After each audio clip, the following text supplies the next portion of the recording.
Hello, it's the Women's Eye podcast. My name is Alenka Vrecek, and here we meet passionate women who are creating change. And today we meet a true trailblazer, Clare Frank, the author of Burn. And this is her memoir, Burned, a memoir of fighting fire. And Claire is a true trailblazer, the first California and the only California women fire chief, female fire chief. Welcome, Claire. Hi, thanks for having me, Linka. Yay, this is going to be so incredible. But first, this is brought to you by Casco Financial Group of Phoenix, Casco. Casco president, Catherine Scrivano, started business to help you, people like you, create financial strength to achieve your dreams. Wow, Claire, you and I have actually met this past summer at the Tahoe Literary Festival, the first one, and hopefully we'll have a few more. And we are almost neighbors. Where do you live now? So I'm down in Carson Valley, so the other side of that little mountain we call the Sierra. Right. Before we begin, I really want to take the opportunity to thank all the firefighters. This is just more timely than ever, and all female and male firefighters, first responders, and in the name of TWE and myself and everybody else, thank you for what you guys do on everyday basis and putting yourselves and your lives in danger to save others. It's really quite remarkable. That leads me to the first question.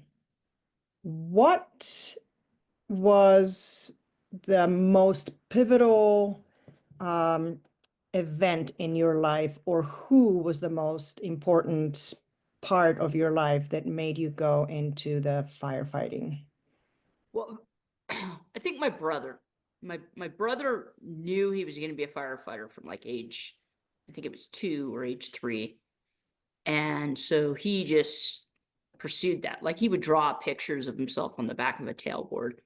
And I was his tag-along kid sister. So after he got into the fire service, I still wasn't fully aware like that women could be firefighters, because even today we still have this word called fireman, which isn't nearly as badass as firefighter, but we still say it. So I didn't think I could be a firefighter. It wasn't in my consciousness. And he brought it into my consciousness and said, you would love it and it would love you, and you should try it for a summer.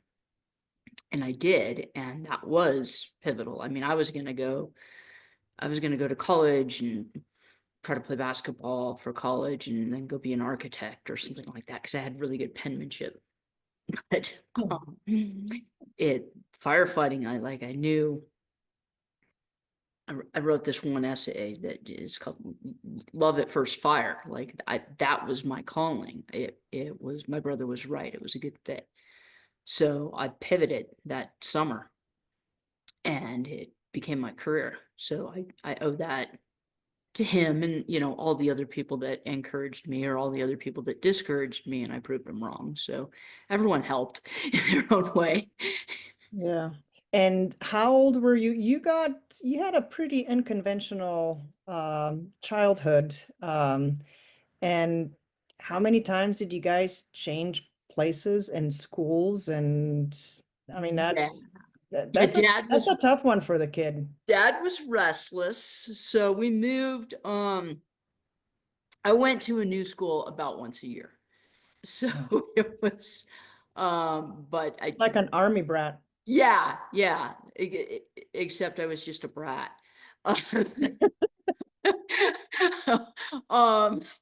Yes, but in a way, though, it really helped prepare me for the fire service, which is something new, something different, new people, new stations, new assignments all the time.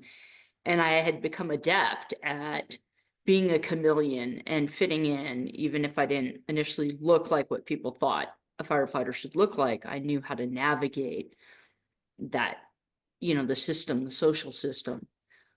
But yeah, I became a firefighter at age 17. I moved out on my own when I was 16. I asked my parents to emancipate me. They were moving again, and I didn't want to go to another town. So we all agreed, and they emancipated me, and I went to high school and worked and paid rent. And that's when when my brother said you could be a firefighter. So I signed on at 17. That is really quite remarkable. I think you and I, in a sense, have a lot in common. And that's because I came with a pair of skis and a backpack to Tahoe when I was 20, but I moved out of my house, when I was 17. And, as a parent too, I have 3 kids. We tend to hover a lot more over our kids. And I admired my parents that they let me go and do things and discover the world. And it's tough, but it makes you stronger. It really does. You and I are both pretty short. Um, and, and that, people maybe underestimate us in many ways, and then we need to just prove them how very wrong they are. No doubt. Yeah, it's like Yeah, you're little a waters. powerhouse for sure. So, Yeah, yeah. and we I'll do, show you. we have these, it seems like we were supposed to meet in life, because we have these kind of parallel tracks of independence. And for your listeners, women believing in themselves, even though there's always doubt there, but the belief in ourselves came through stronger. So that was cool that we listened to that. And I, like even I wrote a book, She Rides, and, about my long bike journey that I did. Amazing. And I talk a lot about the serendipity. Um, and like what you had a part in your book where a wise man read your, whatever cards that he read, and it was fire, fire, fire. And that was before he even knew what you did for a living. Do you Yeah, believe in he that was an, serendipity? yeah, I mean, he was an Indian pundit that I was kind of into. I had learned how to do transcendental meditation, which was a thing back then. And I still do it, which not enough, but I still do it. But it's all based on kind of Vedic science. And so the transcendental meditation had brought this pundit in from India. And yeah, he looked at my chart and everything that he looked at. And I don't know how to read charts, and I don't know the science behind it, or he's like, whether there's moon signs or sun signs or whatever. And he just, everywhere he looked, and he did. And I'm gonna have this horrible accent, but he's just fire, fire, fire. What do you do? And I said, I'm a firefighter. And he's cosmic joke. so so yeah, that was whether I do believe I had a calling. I do believe naturally it was a great alignment for me to be a firefighter. When you knew that you had that calling, obviously, your brother had a lot to do with it, your brother Mark, but you had that in you. Not just like kids who we all like to play with fire. I mean, fire is very attractive thing. I think it's very primal thing that we all have inside of us. Uh, I actually can't believe my brother and I survived because we were constantly setting things on fire. We lived on a fourth floor and we almost burned. Yeah, I mean, I'm sure Oh you've had no. experiences like that with kids, starting fire. Sure. Yeah.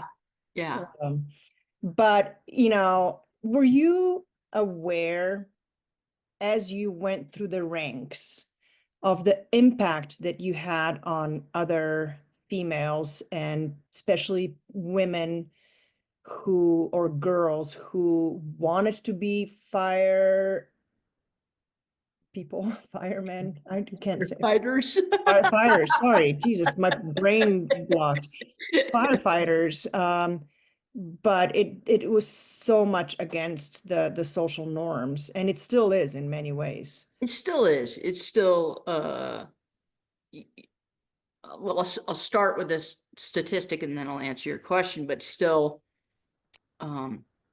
actually, when I went on book tour, I would always get the question of, well, it's better now, right? Like when you started, it must have been pretty bad. And I'd say, well, less than 2% of professional firefighters were female.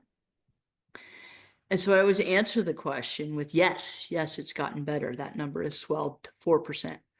So, it's still a problem. It's still not, girls don't know. They don't automatically assume they can go into this profession, and they can. And in fact, there's, we still do, like, all the rendition, the picture that immediately comes to people's mind when you say firefighter, they think of like somebody that's 6'2" and a muscle head. And most of the calls, that's not the right body type. Most of the calls are medical aids, or they're confined space rescues, or they're wildland fire that require, the kind of cardio that you have. So there's a whole body typing thing where women just have to, and girls have to get it out of their head that they can't do something. You have to be incredibly physically fit, but you don't have to be a 6'2" musclehead. So I'll say that. But I think I lost track of, or you were saying, was I aware when I went through the ranks?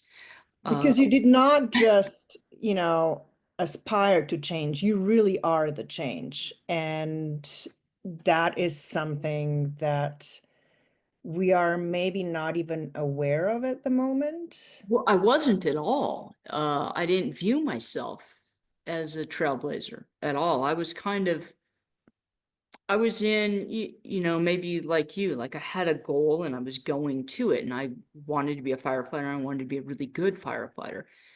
And I was, in some cases in survival mode because people didn't think that that was possible for me. So I had to just go for it. But I wasn't aware that I was, cutting a path for others. I thought I was just like doing what I needed to do for me, for my soul, until like I would reach a crossroads, and then it would be, well, do you want, should I promote? And then I would be kind of aware that if I promoted and I failed, that would be a failure. That would make all the women look bad. So I was aware of it kind of in a reverse sense or an inverted sense.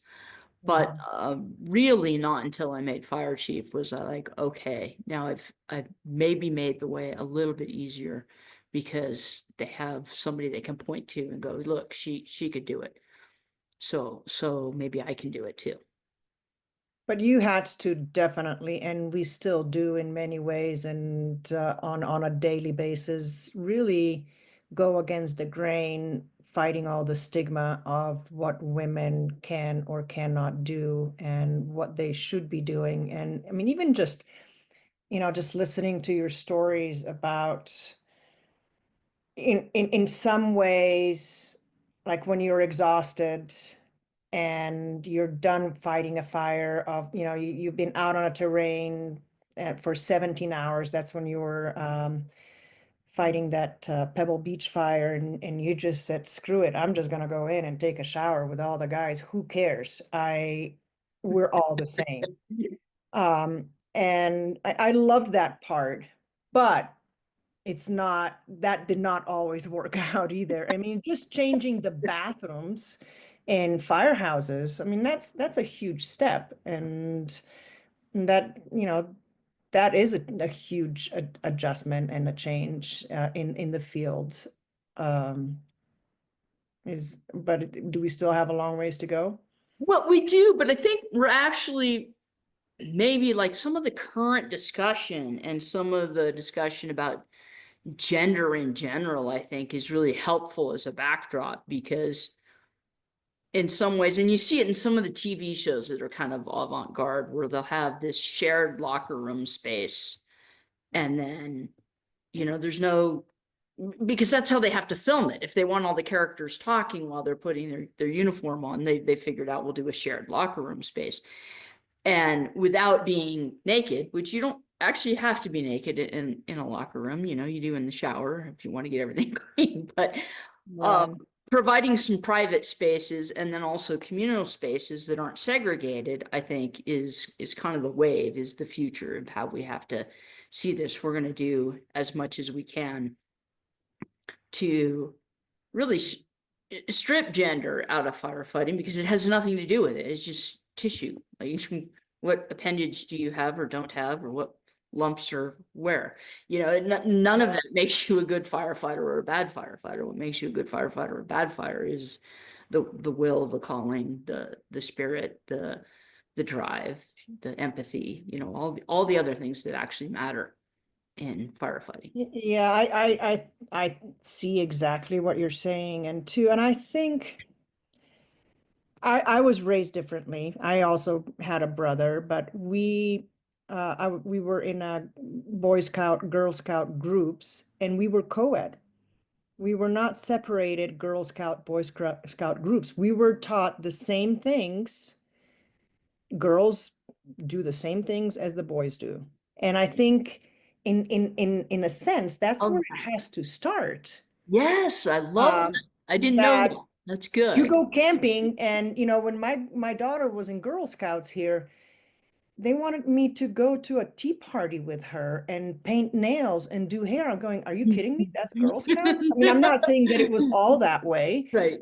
but and it starts with education from an early age on. It's what you are capable of and what you Yeah. want to do, and especially through the athletics. And thank God for Title IX. Right. And it's the changes have to start from you know from the beginning, and I the couldn't agree more. mindset. Yeah, I think we get really, and I just wrote an article about this for Fire Magazine, that we get pretty hung up on blaming, like, okay, the government or the chief or city management or something for not hiring. And it's such a big issue now with what's going on in government, but the diversity, equity, and inclusion discussion, it it's not, it has to happen way before hiring. It It has to starts at home. happen. It starts in schools. It starts at the beginning. Exactly. Yeah, Exactly. You yeah, know, and until we get that right, yeah, yeah. It um, starts with role models that we grow up with. yeah, I think Um, so.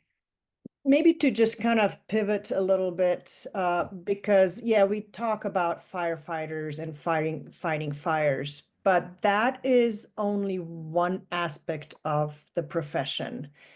Um, you guys are first responders, and you come to all the car crashes, to there's so much more to being a firefighter, obviously, than just fighting fires. And with that, uh, there's a lot of trauma. Yeah. There's a lot of personal price that you have to pay. And maybe you can take us through one of the worst moments, and then maybe also one of the most rewarding moments, just to kind of offset Love, the good and the bad. sure. Yeah, and so I write about both these moments. They're very clear. Like, sometimes my answers will change. You could ask me the same question tomorrow and I'd have a different answer, but these two are pretty clear in my head. And the worst moment, or the one that impacted, I think, my head the most, was a car crash involving 5 teenage kids, Mm. where 4 of them died, and then the one that survived was blinded because her retinas detached. And um I go through this a little bit in the book, reminded me of me. And they'd been drinking on the beach, and she had this like little scrunchie in her hair, the kind that I had when I responded to the call. Mm. And so it was it was like, there was a lot for me to process on that, because not only was there, you know, the casualties and the fatalities, it was me seeing what my course in life could have been like if I'd made that decision. But instead I got, you know, to help them, but I didn't really help them. I was too late. So there was a lot for me to unpack. And I still have, you know, very clear visuals from that incident in my head, which is good and bad. Bad, you know, because it's scar tissue, but good because if as I was going through my 20s and 30s and 40s, you know, it's easy to make really bad decisions. And so I have those pictures to help remind me to make good decisions. So like, in a way, she did more for me than I did for her. So I want to, you know, pull the good out of it that I can. And then on the good call, which was really surprising, because you're a parent and you made the decision to go down the motherhood road, and I decided not to do that. I didn't ever have the desire. Not sure if I decided.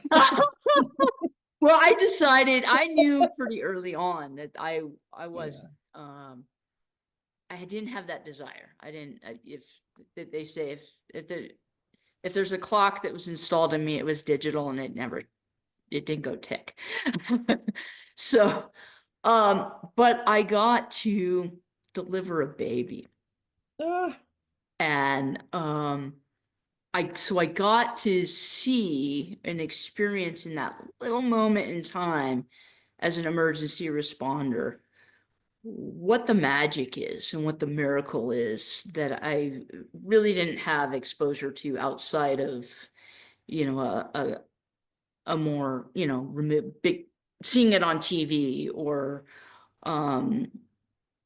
you know, obviously knowing about it, but not emotionally connecting to what that magic is. And so you get those calls too, and they are magic. It's life and death, isn't it? Yeah, yeah, it really is. Yeah. And everything in between that we are. Everything in between. Yeah, yeah.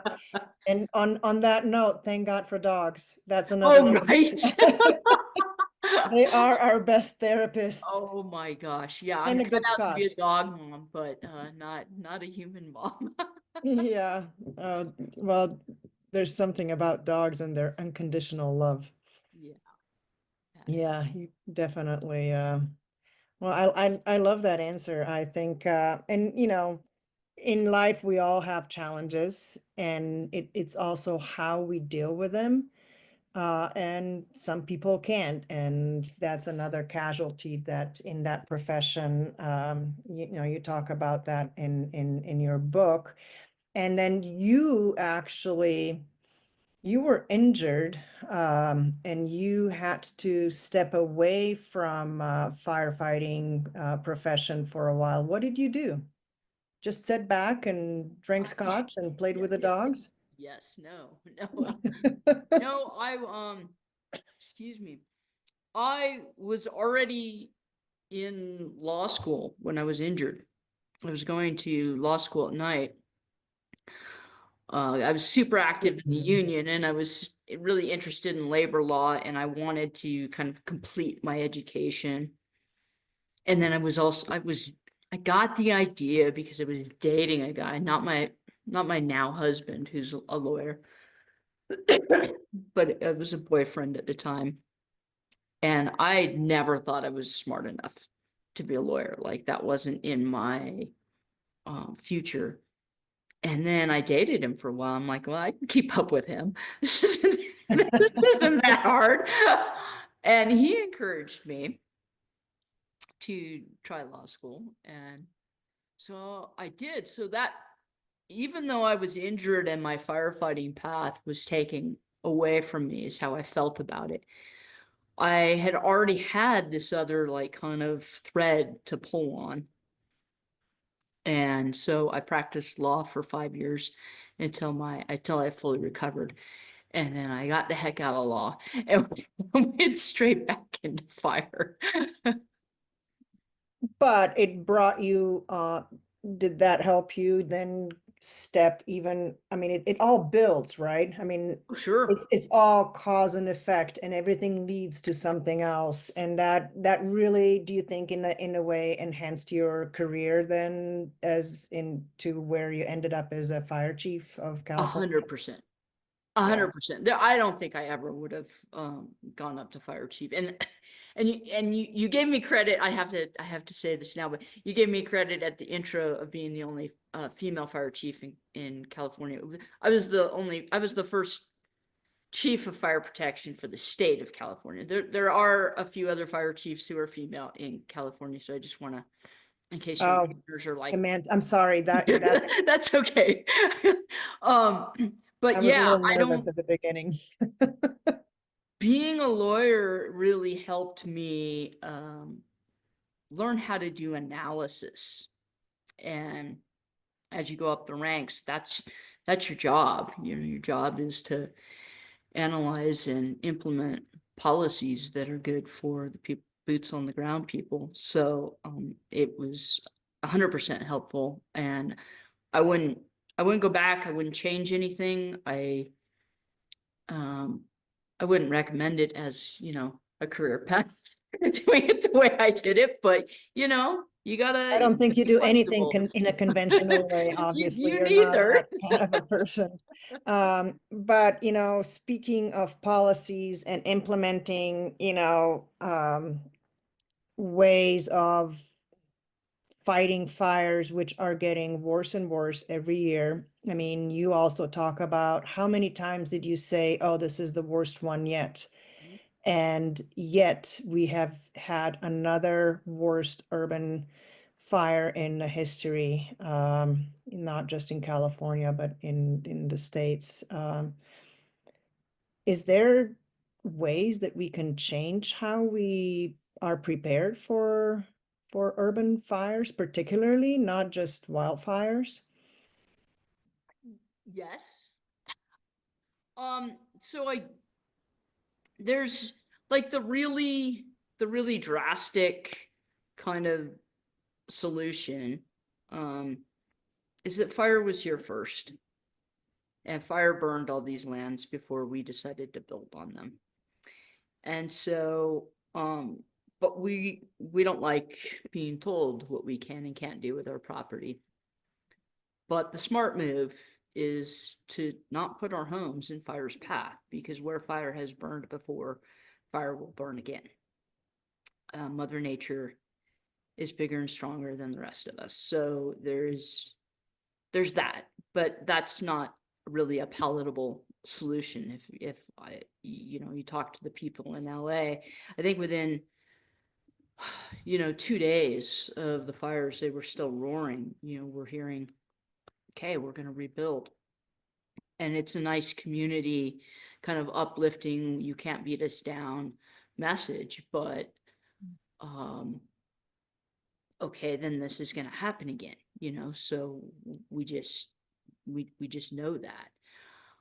I think a better way to then go about doing it is I'll try not to get too bogged down here, but when you're fighting these fires that are mega fires, you don't fight the fire by putting water on the fire, like with a nozzle, like everyone. You fight the fire strategically. You put a box around the fire, like here's a road, here's a lake, here's a rock outcropping, here's another road, and we're going to keep the fire in that perimeter, in that box. So the way to rebuild, if we're going to rebuild, is to build that box first and put the homes inside the box. And that's not how that's not how communities are planned. They're planned on these one-way canyon roads where there is no box. So I would say that's maybe a more palatable solution to look at from a urban and rural planning standpoint that people could probably live with, rather than being told not to rebuild. Well, yeah, I mean, A it's lot there. people want to get back to where their lives were, and I know, it's understandable. I mean, where we live totally in is. Tahoe, Right? I fear every time when the snow goes away. And of course, now we're lucky we did get some precipitation. It was very dry before, and it will be dry again. And we definitely live in a fire area, and it's scary. And yeah, we live in the forest. We live, it's when you see how quickly the fire moves in the city, through the city. I mean, Yeah. thank God. I mean, the only thing that I can think of, hopefully we can get to the lake and, Right. out that way. I mean, just to save your lives, and lives are the most important, obviously. Um, and then, you know, it's interesting conversation that you and I are probably not going to solve it right now. No, Um, it's too big. So, you know, yeah, but but it's I love your message of, the stuff is just stuff. And I know it's nostalgic and emotional. But get to at the at lake, the end, it get your really is. body to the Yeah, lake, it, get out when they say get out. yeah, yeah. Save lives, Yeah. and it's also in general to what. Yes, we need homes. We need sentimental things that remind us of things. We need, first thing you think about when you hear about, like I was in Oakland, in the Oakland fire. Yeah. And the first thing that people were like, where are my family photo albums? Right. Um, it's that those are the things that we crave the most as humans with connection. But I also learned on my bike trip is like how little in a sense we really need, what are the truly important things in life and what we And should be focusing on. that was such a beautiful message in your book and came through so clear. And Thank yeah, you. Yeah. it made me want to go on my own bike ride, but my hips and knees are past that. Oh, you can just stick with pickleball. It's okay. You can teach me the pickleball. I used to play a little tennis, but pickleball's fun. It's definitely really awesome. And you're retired now, although retirement is really not in your vocabulary. I know that. Um, Right. what, first of all, when you did retire, you went and got another degree. I yes. And on this, we can go on forever, obviously, but unfortunately, we do have to come to the end. And thank you, Claire. Thank you You're so much. It was great amazing, seeing you and again. it's great to see you too. I'm sure we'll see you again, and Absolutely. one way or the other. And just before we go, I do have to, I'm gonna read some things so I don't mess up. So Okay. forgive me for that. You can learn more about Claire just by going to our website, thewomenseye.com. On the website, you'll also find our books, 20 Women Change Makers, or just shop wherever the books are bought, or at changemakers.com. We also have 20 women storytellers at womenstorytellerbooks.com. Don't forget to rate and review us on Apple Podcasts and subscribe to our newsletter and YouTube channel. Again, Claire, thank you. Until the next Women's Eye podcast, I am Alenka Vrecek. Remember, it is the world as we see it. And with that, we will say goodbye and looking forward to see you guys next time.